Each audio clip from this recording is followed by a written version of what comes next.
Hello mga friends! Welcome to another video update. Muli tayo magkano ang ating palitan. TL to peso para sa mga kababayan natin na nag-aabang at nais magpadala ngayong araw na ito. Syempre mga friends, through STC pa rin po ito. Magkakaiba po ang palitan ng bawat bangko pero konti lang naman ang difference nun. At least magkakaroon kayo ng idea kung magkano ang ating update exchange rate ngayong araw ng Lunes, September 9, 2024. Update natin, 1 real equivalent ng 14.81 pesos. Para sa mga kababayan natin na nag-aabang dyan at nais magpadala ngayong araw na ito, yan po ang ating update exchange rate. Through STC ito mga friends ha.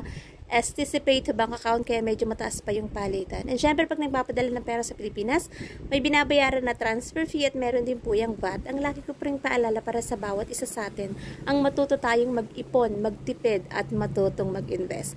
Batid natin mga friends na mahirap ang buhay sa ibang bansa pero syempre nagtitiis at nagtsatsaga pa rin tayo. Kaya wag din natin kalimutan na mag-ipon tayo para sa ating sarili, para sa ating kinabukasan. Alam din natin mga friends na napakahirap ng buhay sa Pilipinas. Especially para sa mga kababayan natin nais na mag-for good. Napakasarap umuwi sa Pilipinas kapag meron kang ipon.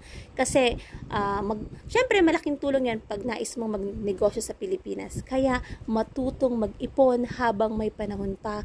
Habang malakas pa ang katawan at meron kang trabaho, matutong mag-save para sa ating future. So, that's it for this video mga friends.